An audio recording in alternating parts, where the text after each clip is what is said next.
as someone who was never allowed to attend. Good evening and welcome to the forum. I'm Bob Kuttner, co-editor of The American Prospect, which is co-sponsoring this forum on rebuilding civil society. Is government the friend or enemy? And you are all good to give up your bowling night to come out to the Kennedy School. As you all know, Professor Robert Putnam, former dean at the school, now professor of international affairs and director of the Center for International Affairs at Harvard, has captured a national feeling of unease about the decline of social capital. He's written about this in the American Prospect and in the Journal of Democracy and elsewhere, and has documented and anatomized what a lot of people intuitively feel, that our social fabric is not in good repair. Through his research and writings, Professor Putnam has stimulated a national debate, one with which we are very pleased to be associated. And you have some of that debate in the packets that we handed out, one of his 2 articles from the American Prospect and 3 forthcoming follow-up articles which will be published in our March-April issue. Tonight we have a very distinguished panel which Dean Joe Nye will introduce momentarily, who will offer a variety of interpretations on these underlying trends. All on the panel but Adam Meyerson have or will have addressed this subject in the pages of the American Prospect, and Adam, of course, as editor of Policy Review, has his own journal and has his own version of this debate. In reading Professor Putnam's work, I think the interesting missing actor is government and politics. His work is about society. And so tonight we are going to reintroduce government and politics. Is government the ally or the culprit in the erosion of civil society and in the task of rebuilding social capital? And what does the erosion of social capital mean for politics? What effect does the kind of disappearing social fabric have on the disappearing political fabric? So with that prologue, I'm delighted to turn the program over to Dean Nye, who will moderate. He's back to Harvard from a sabbatical in Washington, where he did no known damage to civil society. Thank you very much.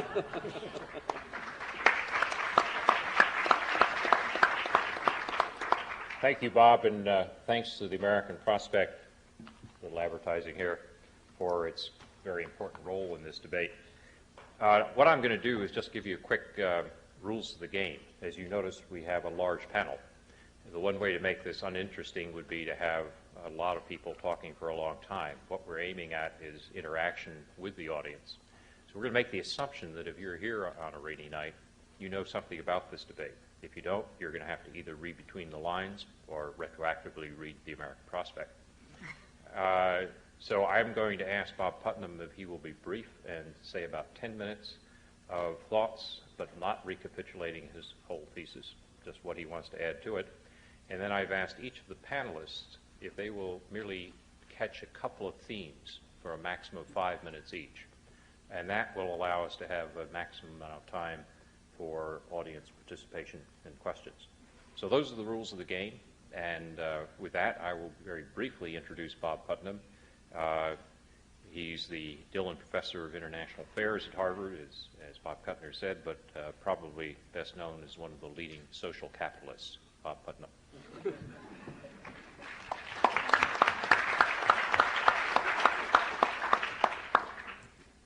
Thank you very much, Joe.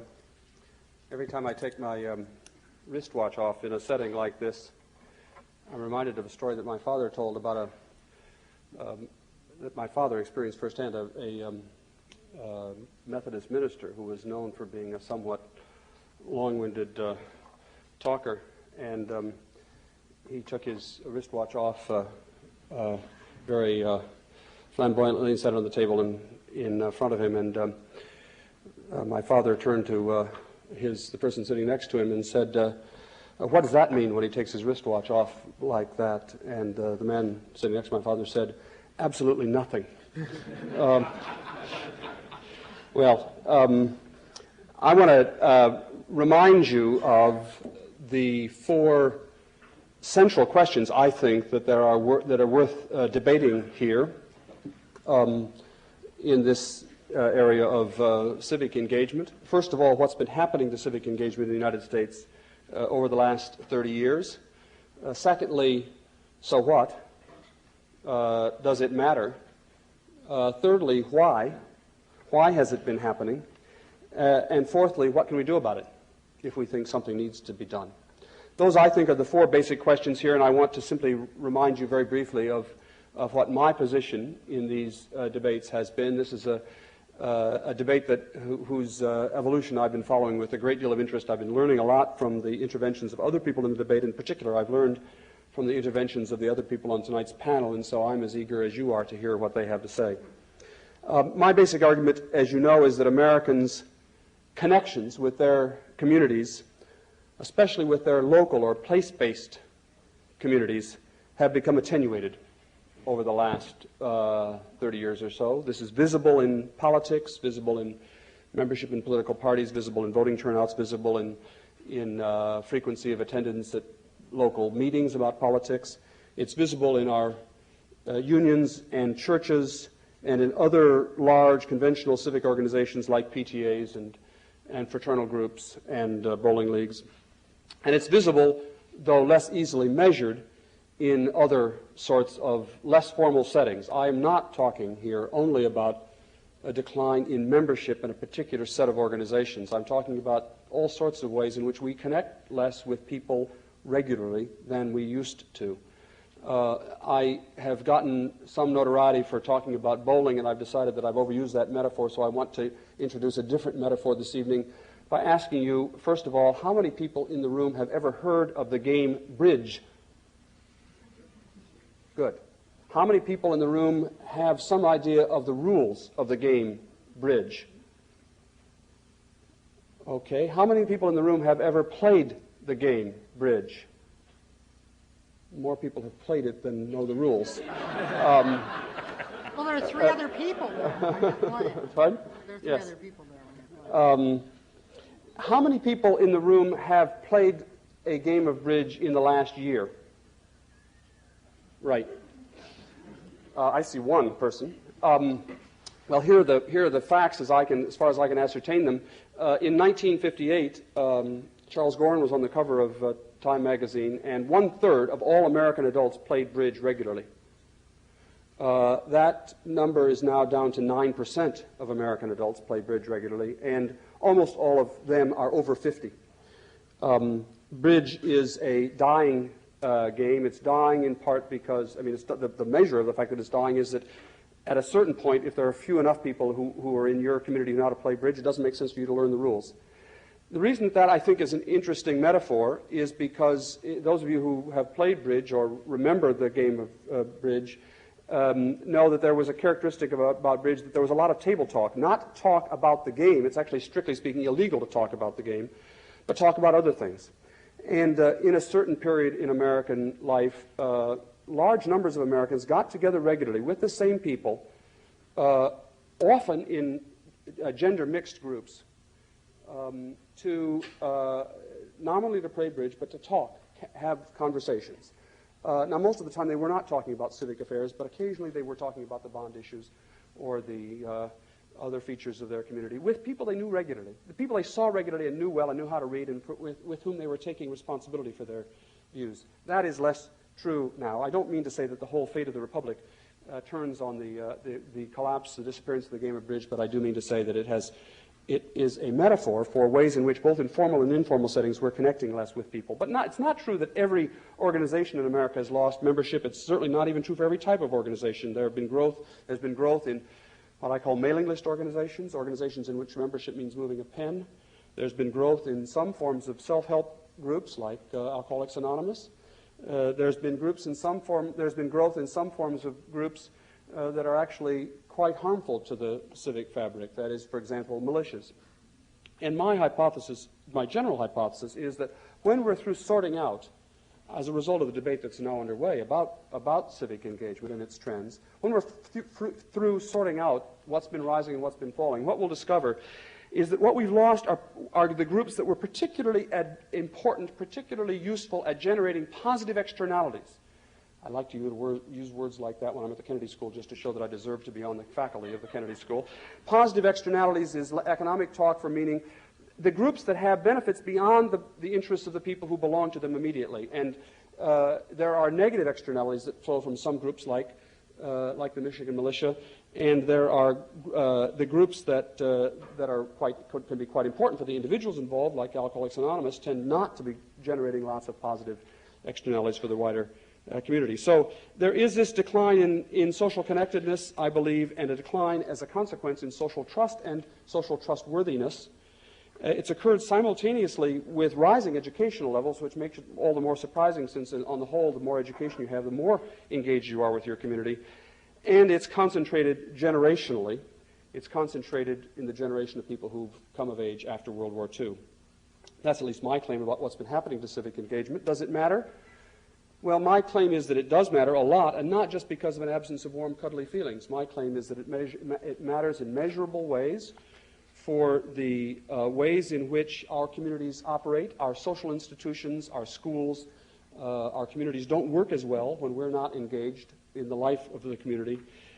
Most important, our capacity to have conversations with one another, what might be called deliberative democracy, is undermined by the replacement of bridge tables by talk radio. That is, talk radio in which our conversations are anonymous, in which we shout at one another, we express views, but in which we don't have to listen to other people and respond in a kind of a give and take. That's why I believe this emergence of call-in politics is not really deliberative, and the kind of politics even the kind of micro-politics that it could occur across a bridge table or even on a bowling team is an important loss. Why has this change happened? It's a complex change. It's due, I think, in part to changes in the family structure. It's due, I think, in part, it's connected at least, in part to changes in the workplace and to changes in the workforce.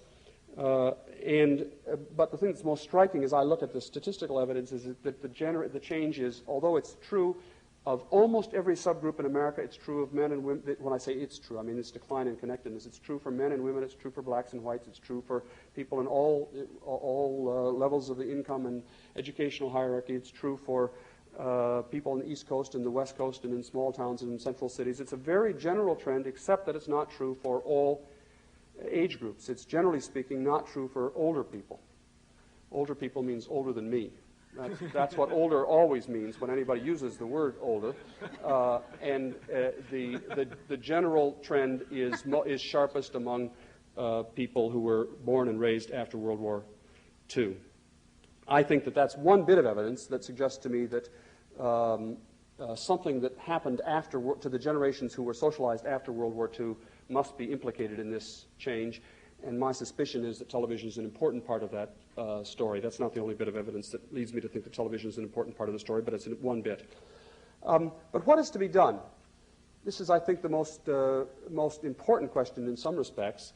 And here I want to conclude by asking you to enter with me into a time machine. We're going to go back exactly 100 years. Now, remember, my soundbite of what's happened in America today is that we've been through basically 30 or 40 years of dramatic technological and economic and social change, TVs and working mothers and changed family structures and all, dramatic social change, technological change, economic change. That's what we've been through that has caused us to have an erosion in the stock of social capital in America. That's the soundbite for what I think has happened today. Now we go into the time machine, go back 100 years. It's 1896. We get out of this time machine. We ask, what's going on in America? And lo and behold, exactly the same thing was true. America had been through 30 or 40 years of dramatic technological, economic, and social change that had caused there to be a social decapitalization. That is, America had a whole stock of American social capital had been rendered obsolete by the Industrial Revolution, by massive waves of immigration and urbanization. When I say a stock of social capital had been rendered obsolete, I simply mean that people had left their friends behind in Appleton when they moved to Chicago, or they left their family connections and their community connections behind in the shtetl when they moved to the Lower East Side. So that America at the end of the 19th century suffered from many of the same symptoms of a social capital deficit that we do today. High crime rates, even higher in rising crime rates then than now. Problems of great gaps in the income and economic structure of the country. These had multiple causes, of course, but they were part and parcel and symptoms of a society in which social connectedness had been lost as a result of this dramatic technological, economic, social change. And then we fixed it. In a relatively short period of time, virtually all of the major civic institutions of America today were invented in the period between, roughly speaking, 1880 and 1910. Almost all of the it's hard to name a major civic institution in America today that was not founded in that period. The American Red Cross and the League of Women Voters and the Knights of Columbus and most trade unions and the Sierra Club and the Boy Scouts and Girl Scouts and the YMCA and the Urban League and the NAACP and the Sons of Poland and Kiwanis Club and so on. It's easier to name organizations today that were not founded during that period at the end of the 19th century. Now, at that point, if you'd been around at that point, it might have been you might have been tempted to say, you know, it was a lot nicer back in Appleton. Everybody back to the farms, please. But that actually isn't what we did as a society. What we did was to invent a new set of institutions that corresponded to the ways that we had come to live. Similarly, today, it would be possible to say, some people have indeed have interpreted my argument as saying, it was so much nicer back in the 50s. Would all women please report to the kitchen and turn off the TV? And that's not what I'm saying. I'm not engaged in a demand here or a suggestion here that we should return to the 50s. I am saying that we have to, in a certain sense, reinvent the YMCA.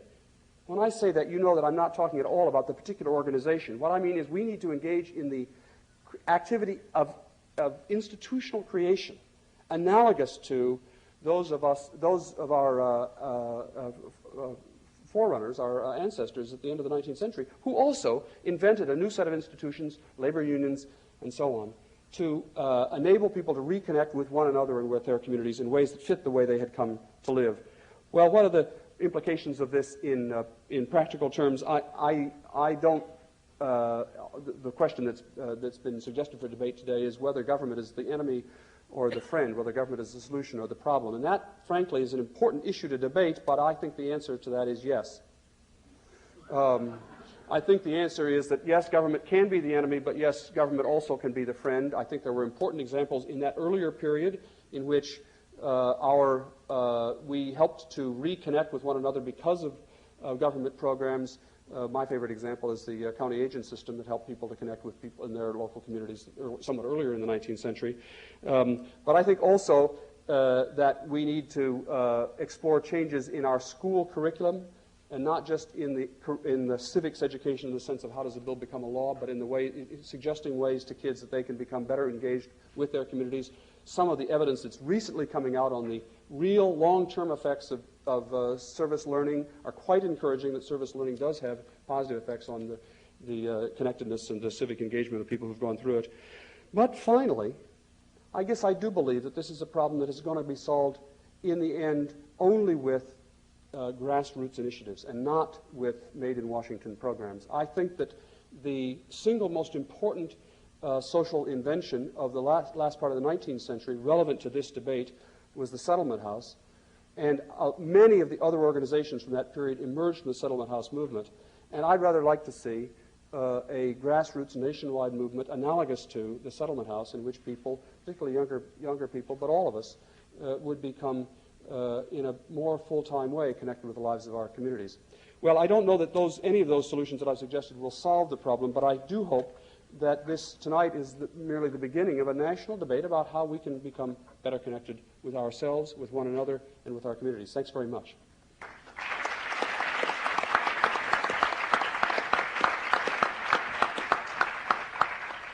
Thank you, Bob, and I'm asking the other panelists to stay seated just in the interest of saving time. Adam? Thank you, Dean. Ladies and gentlemen, good evening.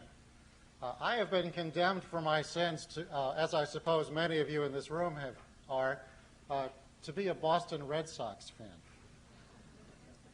And I am more optimistic about the future of civil society than I am about the Red Sox winning the pennant this year.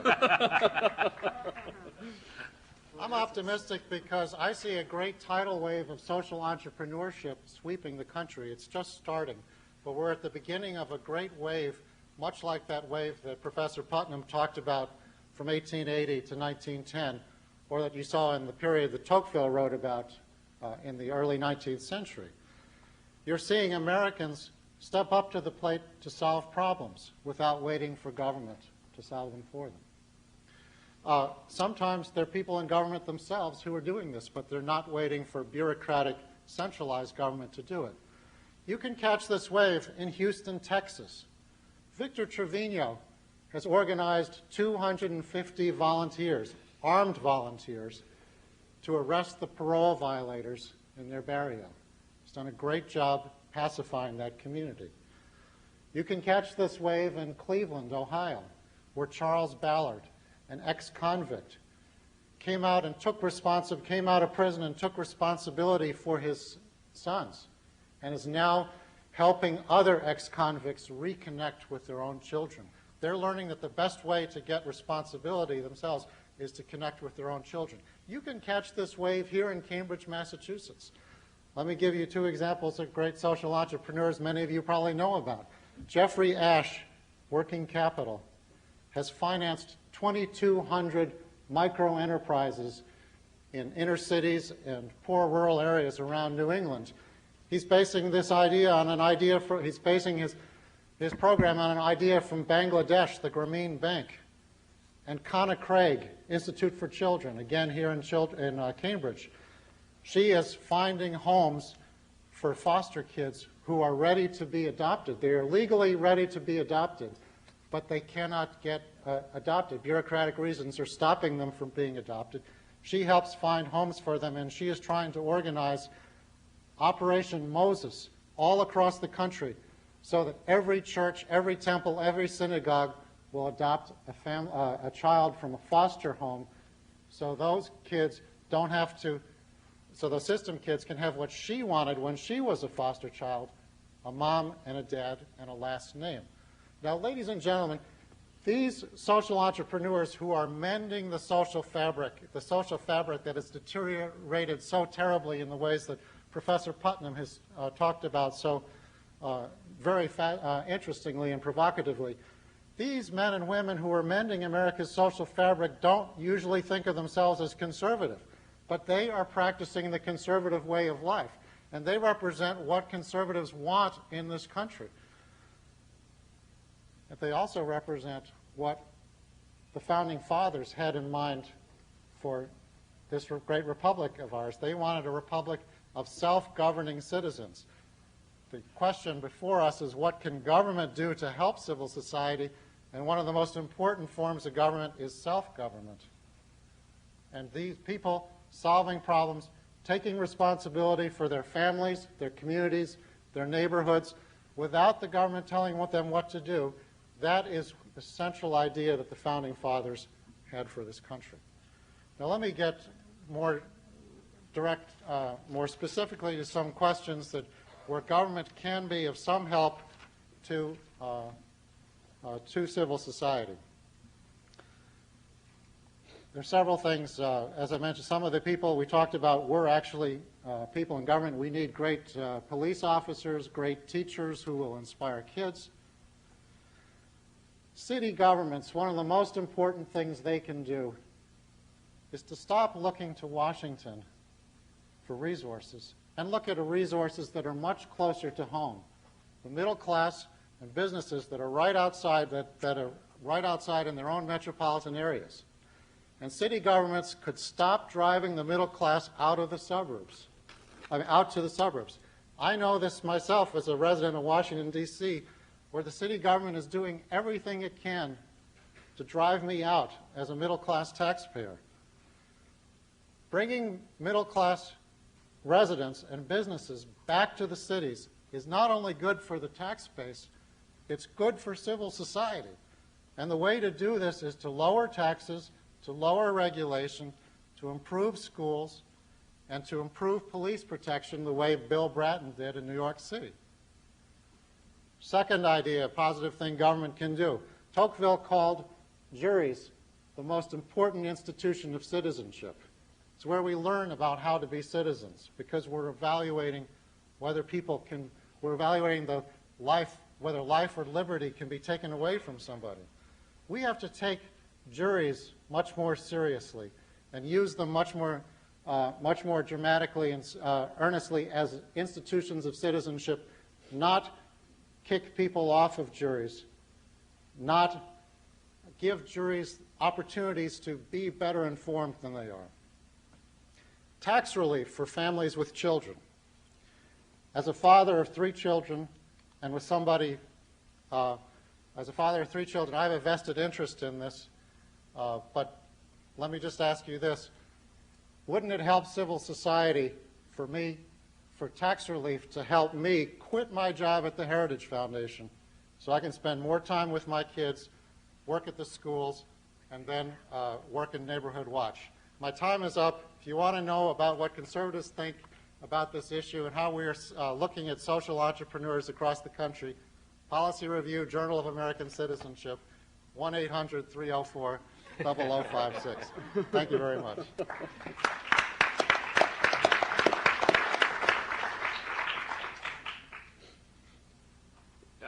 Let me turn now to Bill Galston, the University of Maryland, but previously working at the White House on these issues.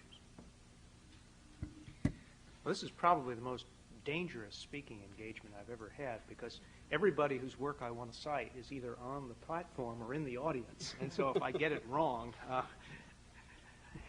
I want to put 3 ideas on the table very quickly, all within the context of explaining or trying to explain the phenomenon of declining social capital that Professor Putnam has done such a marvelous job of laying out for us. There is a rich, emerging, vigorous empirical debate as to whether this phenomenon is, as Professor Putnam states it. For the purposes of my remarks in the next 4 minutes and 30 seconds, I will proceed as though it is more or less as he describes it, but there's a bracket, an empirical bracket, I think, around the discussion. First of all, I think Professor Putnam is absolutely right. The answer to the stated question of the panel is indeed yes. Government can certainly act in ways that weaken civil society. Professor Alan Wolf, who's in the audience, has written a very important book on this subject, and there was a very interesting front-page New York Times story a couple of months ago about how neighborhood organizations are springing up all over New York City. Why? Because previously they counted on the city government to perform a range of functions. They've now decided that the city government will not again in their lifetime perform those functions, and they are determined not to live without them, and so they are now finding ways of trying to substitute for a government that's failed, from which I infer that government in some important way displaced those neighborhood activities and capacities when it was performing those functions. We can have a long discussion as to whether it's better or worse that neighborhoods are now doing this as opposed to government, but that relationship does exist, I believe. On the other hand, when government fails to act,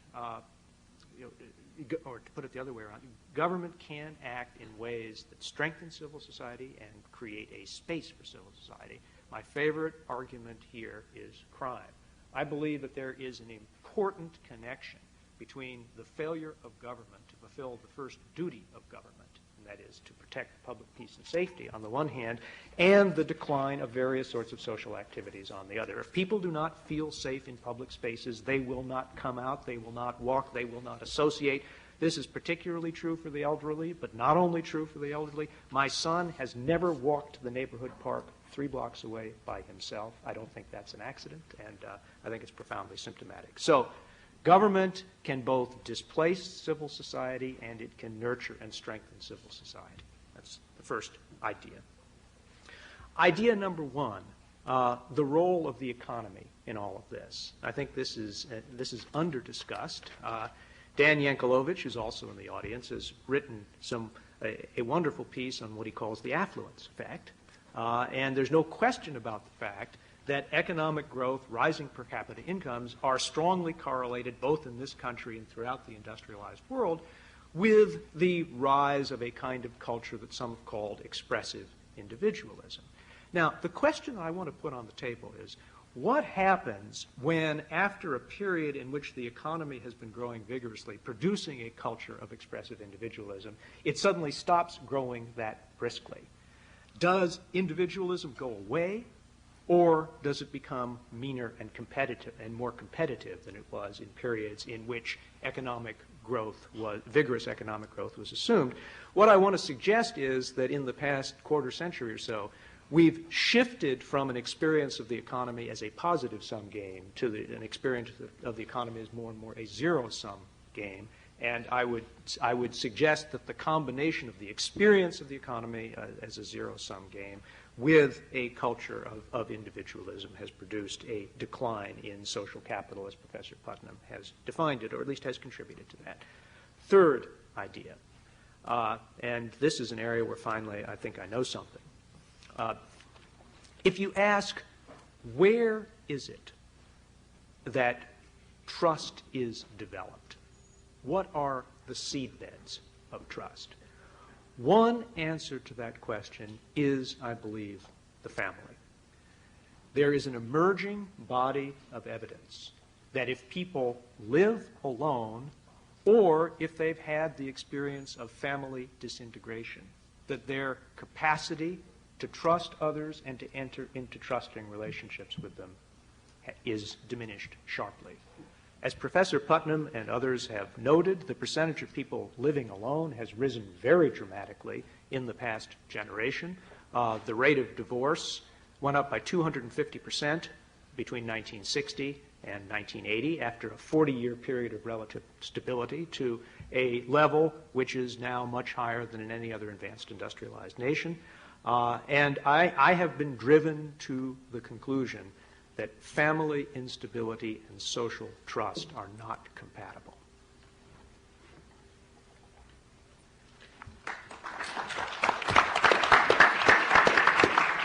Theda Scotchpole, of course, is professor of government and sociology here at Harvard. I start from the premise that two of the things that Bob Putnam talks about together are not automatically interrelated. Social connectedness is important and civic engagement are important, but I don't think they're the same thing, and I don't think social connectedness simply causes civic engagement.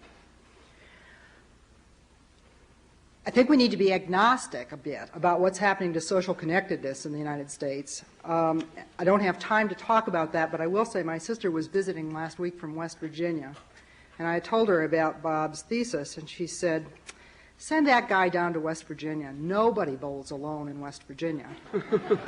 She said, "The bowling alleys are full and you can never get a lane." I think people aren't bowling alone. I'm sure they're not bowling in leagues as much as they used to, but I think they're bowling together in different ways. And I know that wouldn't have made us cut you a title, but I think that's what we may need to look into. But let me move on to politics and government. And I want to agree with a couple of the points that Bill Galston made. I think that trends in family life, which are related both to what we've seen in the culture, the flowering of individual freedom and options, which are very important to women, but may have another side to them when it comes to holding together marriages and commitments to children. I think those are an important part of what's happening with social connectedness and civic engagement. And I certainly think that what we've seen in the economy, which is a growth of an economy where the tide lifted all boats from the end of World War II to 1973, and then a change not only to an economy that isn't growing as much, but to an economy that's produced more and more inequality and more insecurity for the bottom 3/5 of the society, has to be brought into an analysis of both social connectedness and civic engagement. Let me get to the point about government. Is government the friend or foe? When we think about that question, we tend to think in terms of government action. We're always thinking, can we think of government actions that hurt voluntary associations or social connectedness, or can we think of government actions that encourage those things that we may think are good? We also need to think about the arrangement, the institutions and the arrangement of government, not just actions. And I would simply point out that American federalism, the coexistence of three levels of government, local, state, and national, and the activation of those levels in very complex and often contradictory ways by a vibrant electoral competitive politics, those two things together as organizational arrangements and ways of doing politics nurtured a vibrant associational life in the United States from the 1830s until very recently.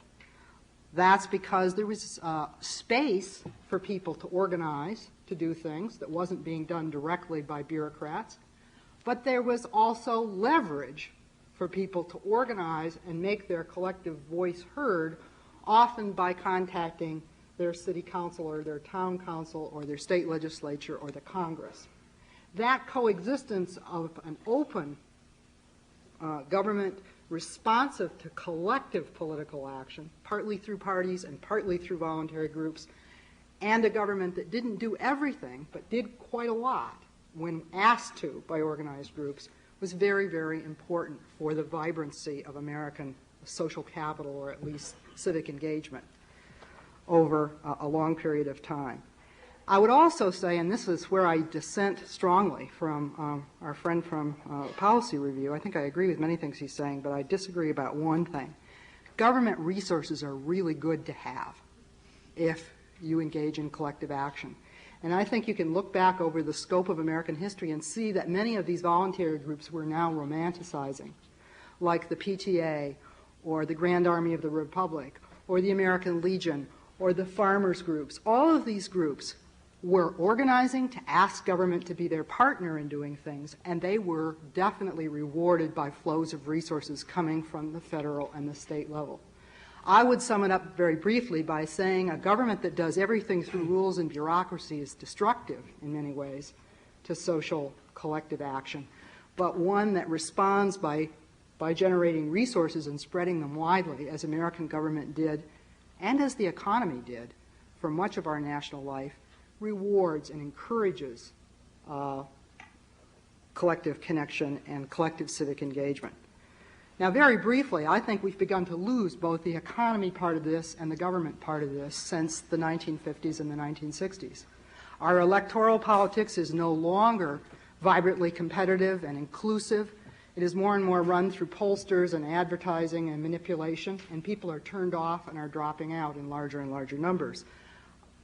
Maybe some of our functions were switched too much, not just to the federal government, but to rulemaking through the federal government and through the courts.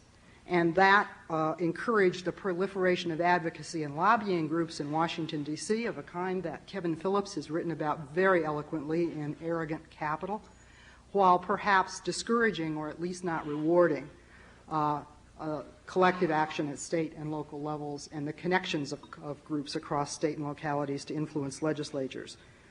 We're left, I think, with a polity now in which we've got lots of advocacy group politics. We've got lots of elite people, privileged people, managers and professionals with special access through social networks and advocacy groups to the centers of power in New York City and Washington, D.C. But the rest of the society is facing more and more economic pressure and more isolation in communities and families that may still be bowling together. I think they are.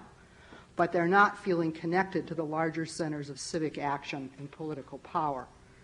So that's my analysis of the problem, and it's a little bit different with what Bob Putnam has said, but I think complementary in many ways.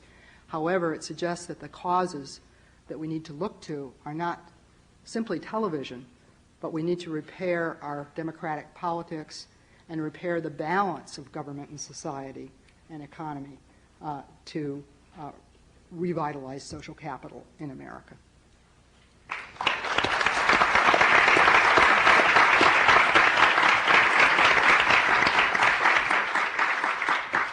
Kay Scholzman is professor at Boston College and has written on civic volunteerism in American politics. Friends, colleagues, country persons, lend me your flagging attention. I come to amplify Putnam and not to bury him. We've all read critiques of what Putnam has to say. I have a feeling there's some people in this room who've actually written critiques. And I don't want to quarrel with Putnam's data, but instead I want to talk about some of the implications for politics of one of the developments in civil society that Putnam and his critics seem to agree about. And that's the growth of large numbers of political organizations that require nothing more of their supporters than the writing of a check. And I'm not sure I know what the implications for civil society are of the explosion of this form of organizational involvement, but I can report with some certainty on what some of the implications are for politics of the disproportionate growth in forms of political participation that demand inputs of money rather than inputs of time. And here I'm going to be talking a little bit about the results of an in-depth study of voluntary activity that consumed, as my daughter reminded me, her entire life, and that I did with Sid Verba of Harvard and Henry Brady at Berkeley. What I want to look at is one of the consequences of the fact that in an era of professionally managed and electronically based campaigns and burgeoning activity by organized interests, the role of the citizen activist is increasingly that of a signer of checks. And the effects of this transformation in civic voluntarism are sometimes not heard in the debate about bowling alone. And in fact, they're not heard all that much in the debate about our political and social life in contemporary America. And in fact, those effects are felt in terms of the great unmentioned variable, class. Making contributions to political campaigns and causes is distinctive as a form of political activity. First of all, it varies most in the volume of input.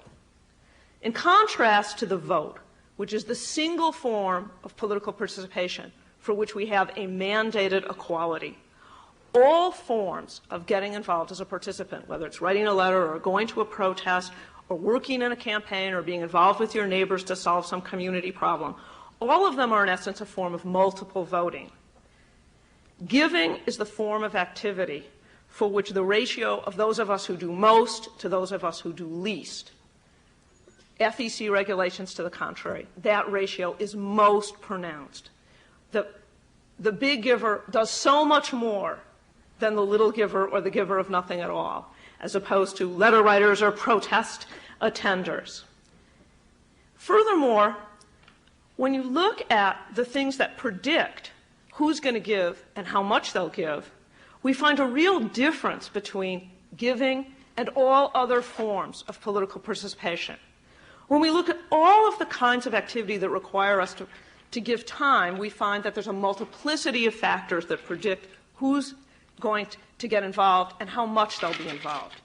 Education matters, how much you care about politics matters, having a particular issue about which you care deeply matters, even the skills that you learn in the adult venues of civil life, on the job, in church, in non-political organizations. All these factors make a difference. But when it comes to giving to politics, there's only one thing that makes a difference. The only factor, family income, is the only factor that matters significantly for whether and how much is given to political campaigns and causes. And taken together, these characteristics of political giving imply that giving is the form of political activity for which what we call participatory input is the most skewed, that it comes from the smallest sectors of society. To give you just some very elementary statistics, if we took the richest 9% of Americans in terms of their family income, we would find that they're 11% of the votes, they're 12% of the bodies that show up at demonstrations, they're 18% of the hours that are given to campaigns, but they're a whopping 55% of the dollars that are contributed to politics. And at the other end of the scale, the poorest 19% of us with respect to family income give only 2% of the money that's given to political campaigns and causes. And what this means is that the greater weight that's given to cash-intensive forms of political participation in modern-day political citizen life has consequences for what and from whom the government hears. All kinds of citizen activity in politics, but especially contributing, overrepresent messages from the well-educated and the well-heeled. And these are people who have special characteristics. They're less likely to be white and male. They're less likely to have a problem they think the government should solve that has to do with the basics of human need, like health or housing.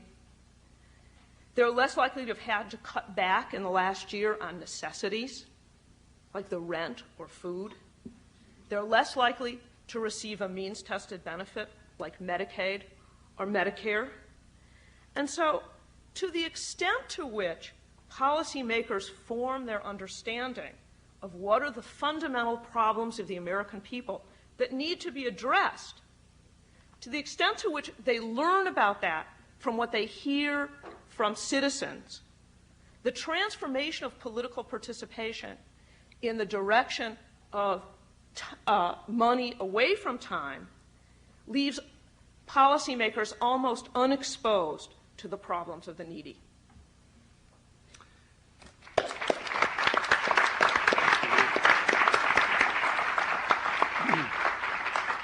Finally, Marshall Gantz is a lecturer here at the Kennedy School who spent 16 years with the United Farm Workers and currently doing a PhD in political sociology. Marshall.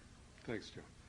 I seem to have been seated on the far left of the panel here. I'm puzzled by that, but it's pure coincidence. I guess it's from the right if you look from the other direction. As a longtime organizer, I want to thank Bob for bringing attention to the fact that relationships matter, because that's what organizers do, build relationships. Of course, I was a little disappointed to hear that television might matter more. So you sort of took away with one hand what you gave with the other. But I think relationships matter too. But I think they matter as part of a bigger story about identity and interest, which has dramatically reconfigured the contours of our political life and our patterns of social connectedness with them. And that coming up with what to do about these relationships or these networks depends on coming up with what to do about these larger issues rather than simply the relationships themselves. Specifically, it seems to me that what's occurred is a disconnect between communities of identity, which have become significant to us over the last 20 to 30 years, our political institutions through which those communities are supposed to find expression, and the structures of economic power that those political institutions are supposed to somehow hold accountable, which creates a major problem for a democratic polity. In terms of communities of identity, the diversity which emerged from the powerful social movements of the 1960s, generationally driven, about race, about gender, redefining in profound and substantial ways how we thought of ourselves, what we thought was acceptable, how we thought our institutions should operate, have had a major effect. Many of the institutions which were based on exclusion, based on gender or race or other ascriptive qualities, were marginalized. Others were changed. Others have rise has been given to new ones as well. So I think one reality is that new communities of identity have substantially challenged what we look back at sometimes with false nostalgia as what were pretty homogeneous and pretty restricted institutions. Secondly, restructuring the economy in the 70s and 80s has resulted in galloping inequality, the creation of a two-tier society in which those with the resources to do so flee from it behind the walls of private schools or gated communities, and those who don't have the resources, well, they make do with what they can. That's a second fact. Third, our political institutions, whose challenge was to construct common interest out of all this new diversity in order to do things in the common interest, including holding economic power accountable, it hasn't happened. In fact, these political institutions have become progressively weakened. I think there's three ways or three elements of this. First, the way campaigns and elections are run. That's been alluded to.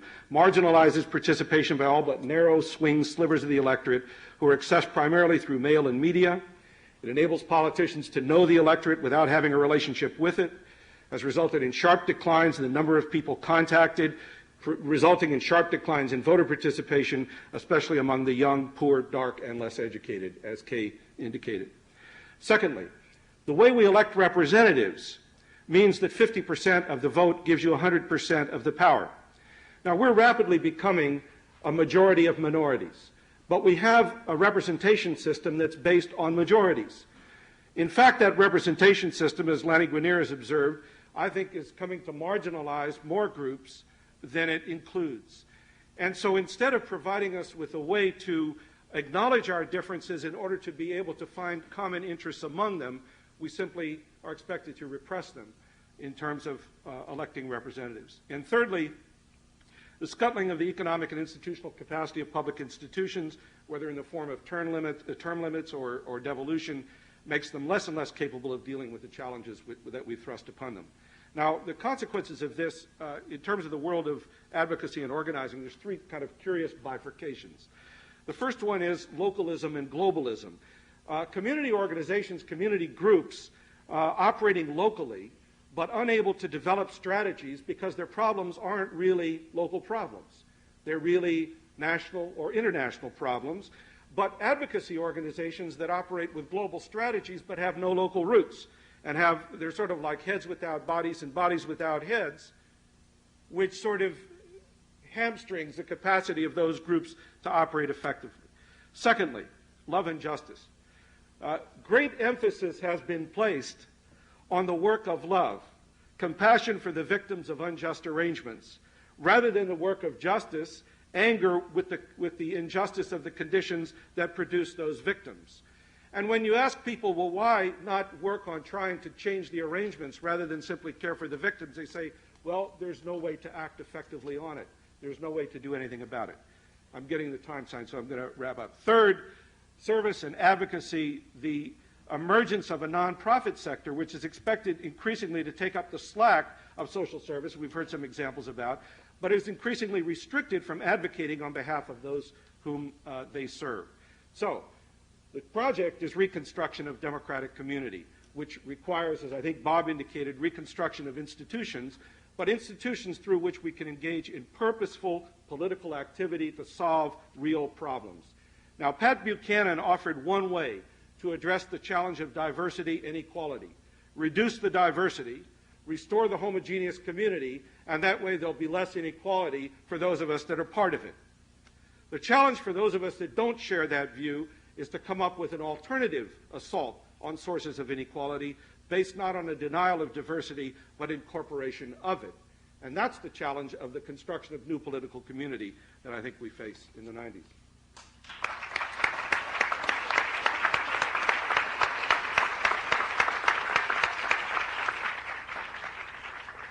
This has been a remarkably well-behaved panel. I hope you all appreciate that.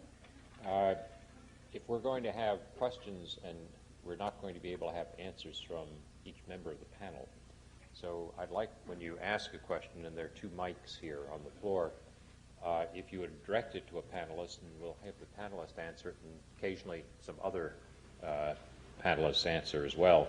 But we're not going to get 6 answers to every question, or we'll have about 2 questions. So let's start here.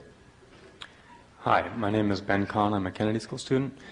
And I'd like to direct my question to one person, but I'm not sure which person to direct it to. So let me ask. You can choose 2 if you like. Well, let me pick one. Do any one of you live in a house or an apartment that you would have to leave if it weren't for the income of a spouse?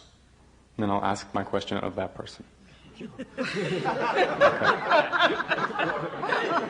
Okay. I have to say I'm not surprised at which ones raised their hands and which ones didn't.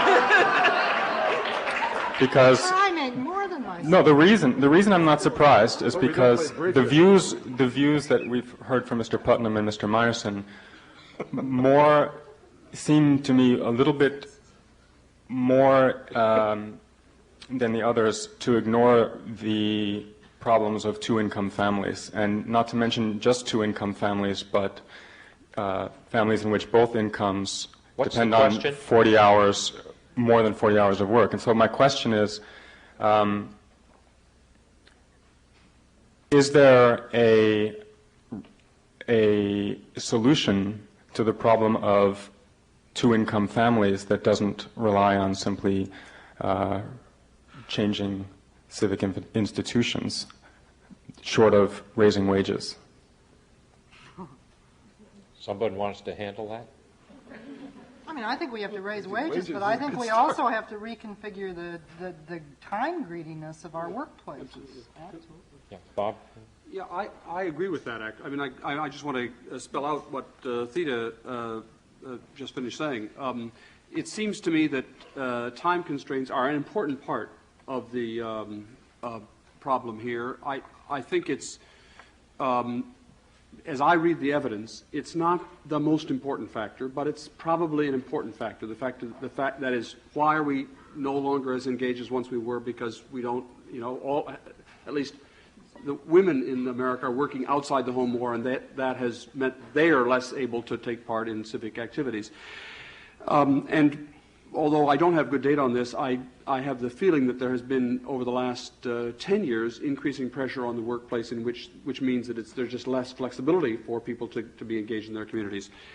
And there's a public good feature here that seems to me to indicate that this is an important area where there is a role for public policy. That is to say, if community X, if corporation X provides more flex time or release time to its employees, and their involvement in the community as a result contributes to the quality of the community, that benefits the corporation Y, which didn't have to pay the costs of that release time, flex time. And that's exactly the circumstance in which there's a case for some kind of public action, either by way of subsidy or by way of encouragement or requirement. I'm sorry, did you mean flex time per week or in general? You have a large number of other folks here who want to ask questions. Enough. Over here. Yeah, hi. My name is Alexis de Monès. I'm a first-year student at the Kennedy School. And as a citizen from France and a careful reader of Tocqueville, I was really interested in this topic of social capital in America. And coming from France, I didn't have at first this feeling that social capital in America was really declining. I thought it was pretty vibrant still, despite what has been said and well argued. But I'd like to have some input about what's happening in other countries, especially European countries. And I know that you've done some studies in Italy, for example, which is pretty similar to France as far as structures are concerned. Thank you.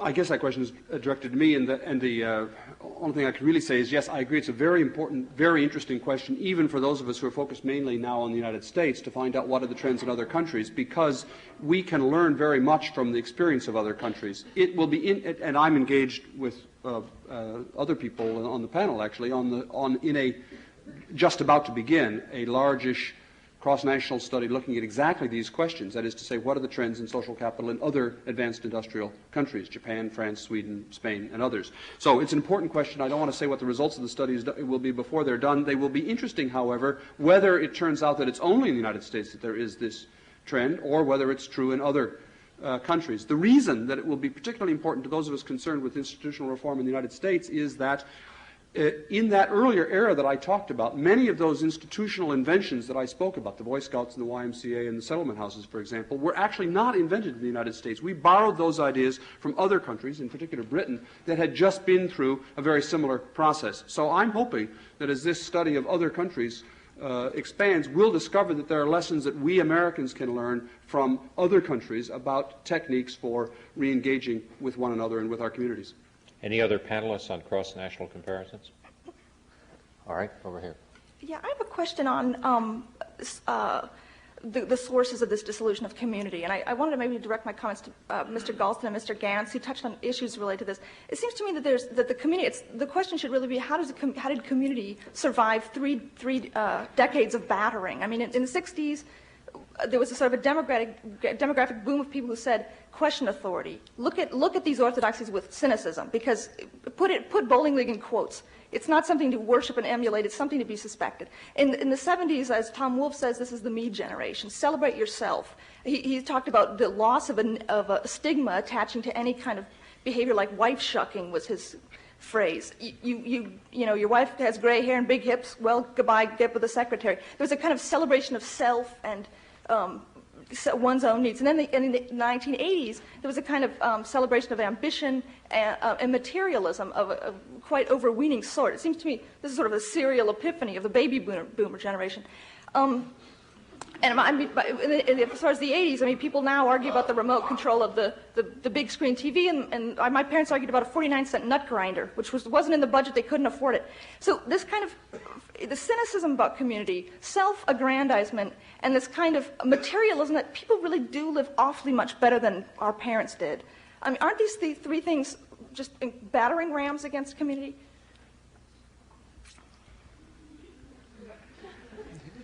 Yes.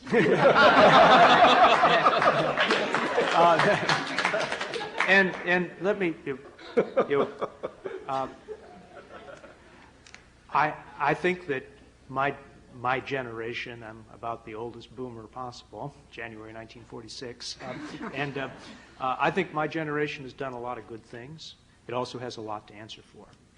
If you want a shorthand, I think in addition to the important social changes that we've helped achieve, we've also spent 30 years squandering the social capital that we inherited from our parents.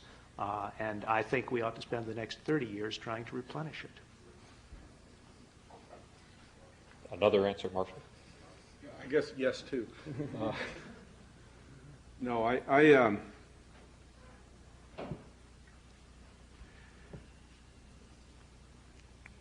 I don't think it's all such a negative story. I think that we made a lot of changes that needed to be made. And I think in doing that, we've been groping our way toward new understandings of how to collaborate, work together, respect difference, respect heterogeneity, understand how to be autonomous in different ways. And I think it's a very exciting exploration that we're involved in. And I think we need to go forward and figure out how to do that. I don't think we squandered anything. I think we stood on the past, but we now have to create our own future and find our way to do it. And I don't mean just us of that generation, but I mean even more particularly those of the generation that are just now sort of coming into challenge. And I note there's a meeting tonight up at Seaver Hall of a new student organization here called Unite, which is trying to bring together all the diverse different campus organizations into a single one with a common agenda of social change and renewal. And I think those kinds of institutions, those kinds of efforts are the direction that hopefully will go in. Why don't you, let's have all the questioners just give their brief identification. Richard Cash with the Harvard Institute for International Development. I'd like to direct this to Professor Schlossman and possibly Professor Putnam. It seems that in this country there is very little requirement to be a citizen other than to be born here or to pass citizenship or maybe pay taxes. You don't have to participate in the military or any other type of group, and particularly you don't have to vote. There are certain countries, in fact, that require voting of their citizenry. We can elect a president now with maybe 23% of the eligible voters, 24%, so that very small special interest groups have enormous power. Do you think that it's possible, and what do you think of the idea of voting being mandatory in this country, as this would limit the power of the check writers? It would mean that politicians would have to visit the most disadvantaged parts of the country because they would also be participatory. Is this an idea that is so far-fetched as to be unacceptable, or is it something that could be done? Australia, for example, requires everybody to vote, and there are other countries that do as well. Thank you. I suppose I have to address that on two grounds. One is that the specialists in voting, of which I am not, generally tend to suggest that if all the non-voters went to the polls, the outcomes would be the same anyway, in terms of the substance. In terms of the idea that that in a sense citizenship is the requirements of citizenship are relatively voluntary in American democracy, and I think that goes along with a long tradition of individualism in American society and politics. And so it would strike me as somewhat infeasible to think that voting could be made a requirement, and in certain ways to contradict some of the most fundamental principles that Americans hold dear. On the other hand, I guess I certainly think it could be made easier to register. And since the proportion of Americans who go to the polls among the proportion of registered voters who go to the polls in the United States is comparable to many democracies in which registration is simply easier. And we'll see how motor voter works out. So you raise an important question, and I'm going to be interested to see how the motor voter piece of it works out. Bob?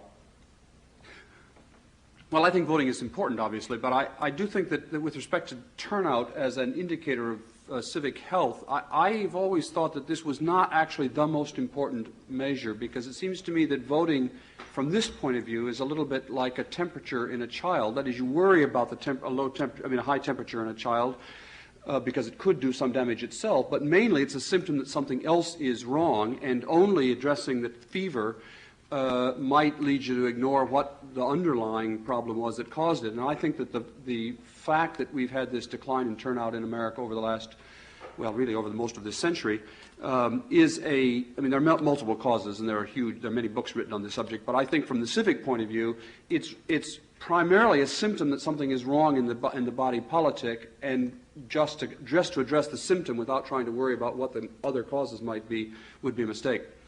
Theda and Bill also going to chip in on this. Quickly, I think that we should think about reforms in the electoral system, but we should think about reforms that will encourage groups to form and politicians to have more time and incentive to reach out to diverse sets of groups.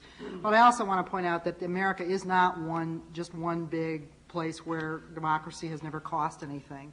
Some of our biggest spurts of civic engagement have come in the wake of the most massive wars this country has fought, the Civil War and World War II, where large proportions of the male population were required to serve in both cases and came out of it with connections across regional and class lines that were embodied in powerful political movements and voluntary organizations. So let's not stereotype American history too completely here. Bill? Yeah, as chance would have it, I'd like to build on Theda's point because I think it's a very suggestive and important one. If you look at what Bob Putnam has called the Civic Generation, you find that their lives were characterized by a sequence of shared experiences. They went through the Depression together, they went through World War II together, and they went through the incredible spurt of prosperity after World War II together. And, as economic historians have documented, there was indeed a period when the maximum rising tide lifts all boats was more or less descriptive. So a set of shared experiences. What's characteristic of the generation that followed them, I would say, was the absence of a pool of shared experiences on the basis of which these sorts of connections could be forged. And so the question then arises, is there a role for government in creating the arena, the possibility, and perhaps even the necessity of shared experiences? There have been some suggestions about universal national service between high school and college along those lines, controversial and in some ways infeasible suggestions. But I think that they point to this issue of the creation of new opportunities for shared experience. And I must say, I think an underexplored issue is the relationship between public or civic engagement on the one hand and social connection on the other. Yes. I think I think that the things that drive the decline in the one are not necessarily the same as the things that drive the decline on the other, but there is a complex and important relationship between the two that needs to be probed. I'm Lynn Williams. I'm a fellow here at the IOP and the retired president of the United Steelworkers of America. And I would like to affirm and ask about the role of the labor movement in all of this. It seems to me that, first of all, the labor movement has been the traditional mechanism for social connectedness for working people, and that's a very important element that we need in all of this discussion. I think the labor movement provides the opportunity for workers to really have an impact on the civic processes, on the legislative processes, on the political processes. Their principal mechanism for doing so. I think that's an important element of what we're discussing here in this situation. We're talking a good deal about the problems in the economy in terms of the low wages and the fact that wages and incomes need to rise. There's nobody deals more directly with that than the labor movement does. I think if we're looking for something for government to do, one of the most important things they could do is help facilitate the opportunity for American workers to organize, as government did indeed in the mid-1930s in the face of the Depression and the Roosevelt era, resulted in an enormous growth in the labor movement, enormous improvement in the circumstances of working people, enormous opportunity for them to impact on circumstances. Instead of that, today we have laws which make it very difficult for workers to organize and deny them that opportunity frequently. I'd like to ask everybody in the panel to respond to that, but particularly Professor Putnam and Professor Gans. Hear, hear. Bob? Well, I absolutely agree that labor unions have historically been a very important, to use my jargon, form of social capital in the United States. They've been a form of social capital with positive externalities in the sense that they've generated benefits that go beyond the members of the union. They were a prime example, maybe the single most important example of that period of civic invention at the end of the 19th century that I talked about earlier. And they were important for another reason that I think we need to emphasize, or at least many of them were. There are differences among unions, of course. I have been talking, to some extent, we have been talking about social connectedness as if it were a homogeneous thing. You could have a lot of it or a little of it. But there's a question also, connected to whom? Whom connected to whom? There are different kinds of social, in my terms, social capital. There is social capital that is bridging, that cuts across the lines of cleavage, and that is inclusive, that it brings together people of different kinds of backgrounds, in particular, because of the importance of race in American society, brings together people of different races. And there's social capital that isn't. The Michigan militia is social capital. It's just social capital of particularly malign sort and is non-bridging social capital. My concern about the United States is that it is especially the bridging forms of social capital, the forms of social capital that reach parts of the society that otherwise don't have an opportunity to become engaged with their communities, that has just have declined. Unions are a prime example of that. Obviously, you know better than I do that not all unions have been in the forefront of movements of integration, but especially racial immigration. But many were historically, and I think that's another reason to be to regret the passing of the decline of unions, and to hope that there will be some resurgence of some newer and more vital form of workplace civic connectedness. Marshall and then Adam. Yeah, I think one of the most significant things about focusing on unions is that it addresses both the issue of how to construct a community out of diversity with a common agenda, as the CIO certainly did in the late 30s and was an exemplary example of bringing together a wide variety of different ethnic communities into a common effort, with addressing the problem of inequality. And so if we wanted to both address diversity and inequality, we would figure out ways to facilitate legislatively the organization of unions. And it seems like the labor movement itself, with the new direction that it seems to be taking, is moving in that direction. Adam? I would agree that the unions have been a major source of social capital in the future and have accomplished many good things for their members, but workers now are concluding that probably they aren't as important as they used to be. Last I looked, 12% of the private sector labor force was a member of the unions. And these are workers who do have a choice about whether to join them or not, and I think they've concluded that for the moment they don't want to do it.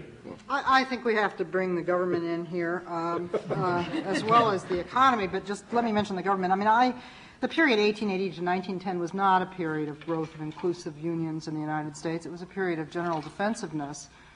Before that, you had the Knights of Labor, which was a short inclusive attempt. And then the great period of growth is from the mid-1930s through World War II, when government, both by deliberate policy in the case of the Wagner Act and through a series of steps taken to mobilize the nation for World War II, didn't create unions, but created a social and regulatory climate in which it was possible for them to mobilize. And that kind of complementarity between a little bit of help for those who are in a more economic vulnerable and a more socially dispersed situation, but yet leaving the challenge for the unions themselves to achieve through pulling people together, that's not what we have not seen in the period since the 1970s. And so while I would agree that workers to some degree aren't choosing unions, it's also true that the regulatory and social climate has made it harder for them to see that as a viable choice. My name is Kanala Kanchala, and I'm a graduate of the college from 1994, and I work now in a national service program called City Year that was founded in Boston. City Year's mission has to do with community service, leadership development, and civic engagement, not just of the participants, but of the citizens who serve with us, either for a day, a week, a month. Government gets involved in this civic engagement because 49% of our funding comes from the AmeriCorps National Service Program, the other half from corporations, foundations, individuals. I was hoping to get one response about the strength of this government involvement and one about the weakness. Keeping two things in mind. One is that the government doesn't fully fund the program. In a sense, they buy in to an investment that creates not financial but community wealth that the rest of the market agrees is good. And the second thing is, in my own life, I would have maybe had a different profession and volunteered in my free time. But now City Year and AmeriCorps have allowed me to work full-time and try to engage even more people in service. Who would like to try? Adam and Bill. Which one are you going to go ahead, Adam? I think City Year is a great program. My concern about AmeriCorps is that sooner or later, this may not have happened yet, but sooner or later, government funding in a program such as this, where there's so many jobs are at stake, is going to become a patronage operation.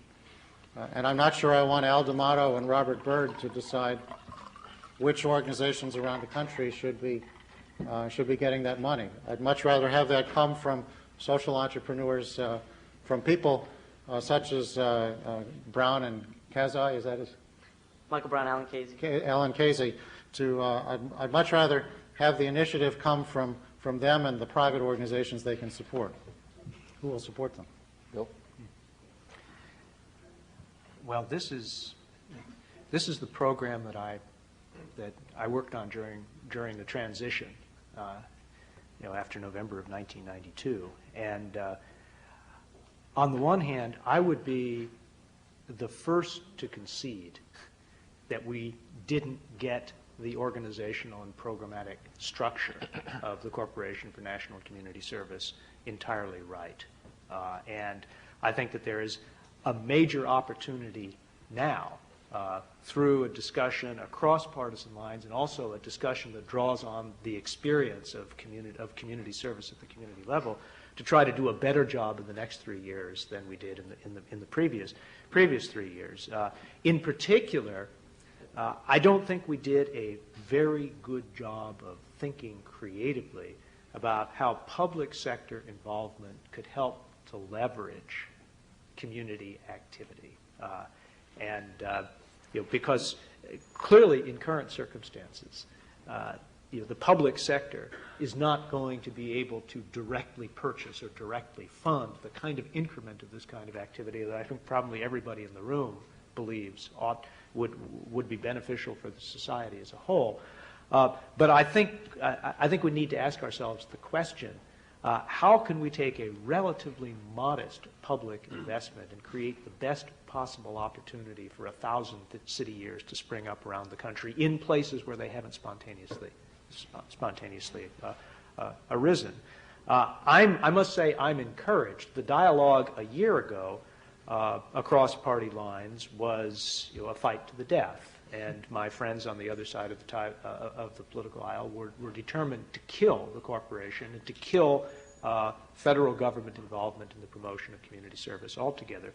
The dialogue is now changing, and people are beginning to focus now on the question of how we can do it better in the next 3 years than the next 5 years. But I must say, and I'm not saying this to flatter you, when we were looking for models of the sort of thing that we wanted to encourage back in the fall and winter of 1992, City Year was at the top of the list. We actually came up here to visit City Year and learn from that program how we might conceivably structure a national effort. Yes. I'm an undergraduate at the college who studied Putnam's article in 4 different classes last semester. I studied it in Marshall Gantz's community action class. I studied it at the Kennedy School in a nonprofit class. I studied it in the economics department at Harvard in the social problems of the American economy class. And I also studied it in my social studies junior tutorial. So you're really prepared. I'd like to direct my question towards you. No.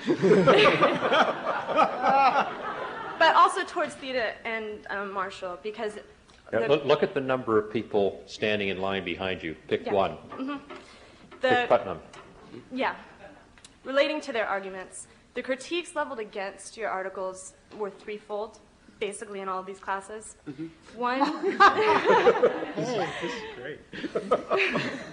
One being that, especially your account of organizations, didn't take into account the racially and ethnically and socioeconomically diverse America that is today. Also, just your example that you used to start of bridge. I couldn't see many Latin American or African American people, even in the 1960s, playing bridge. The second being that it doesn't take into account the technologically advanced society that we have and how it's evolving. And the third being that it doesn't take into account enough the growing of the nonprofit sector and how that can change. And so I'd like to ask you just to address this. In 30 seconds. Yes.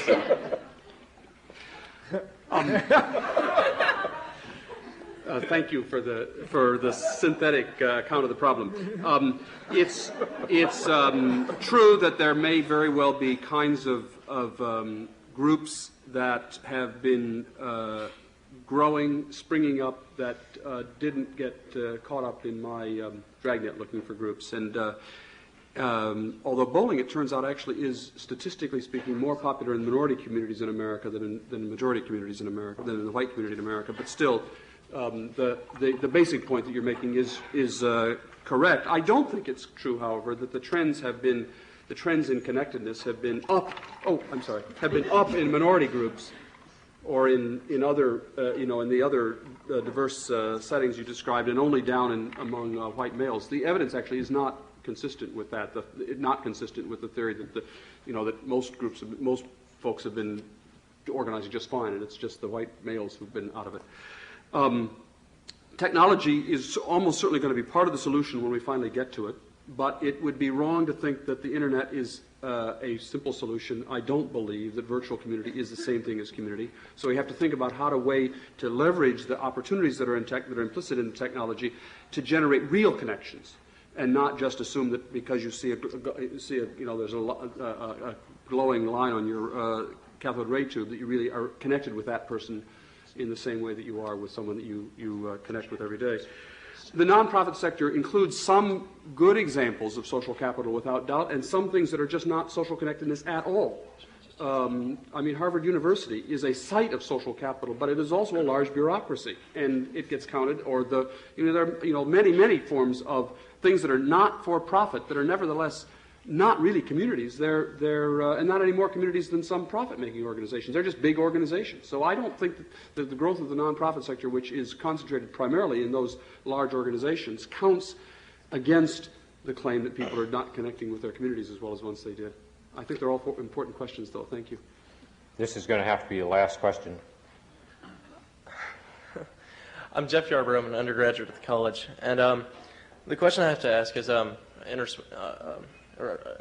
regarding a recent article written by Robert Samuelson about its critique of bowling alone, in which he argues that participation in groups has not actually decreased over the past 20 years, and cites figures such as school groups and youth groups that have remained basically the same, and sports clubs and service clubs that have actually increased participation over the past 20 years.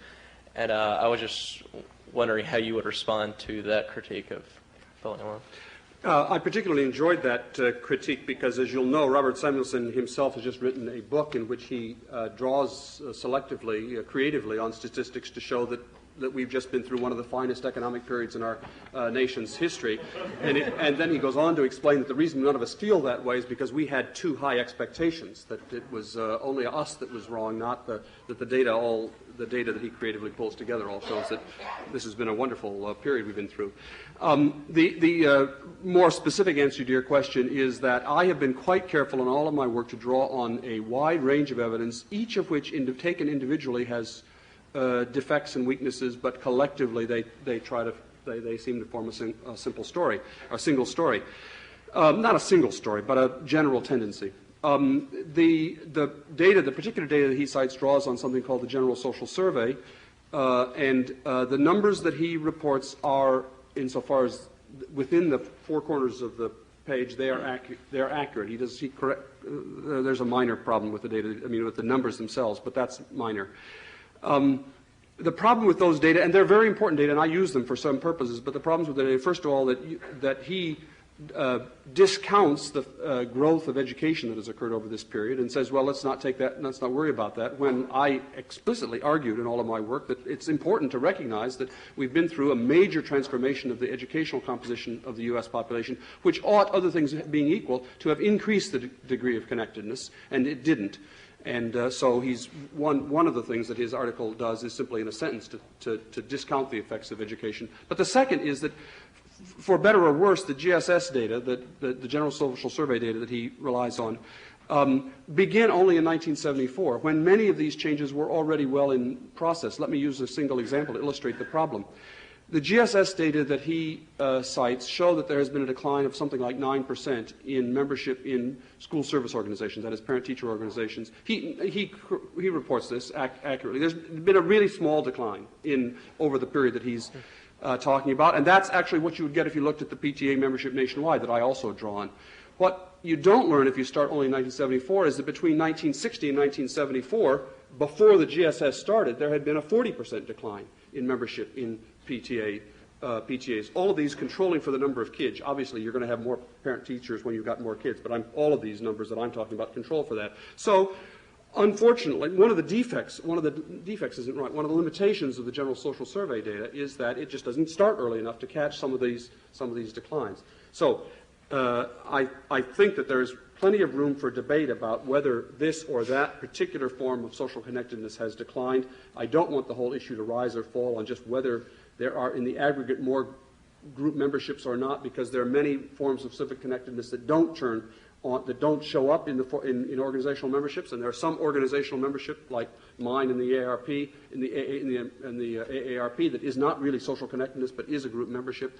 And so I'm delighted to have more debate about exactly what numbers we should be using here, as long as that is a debate that's basically following general rules of canons of scientific evidence. Theda will give you the last word. I'd just like to say that I think it's more than a debate about what numbers we should be using. I'm no big fan of Robert Samuelson, and I think he's particularly outrageous when he says that Bob Putnam was an obscure academic before all of this. Bob Putnam has been a really well-known academic for a long time. So there.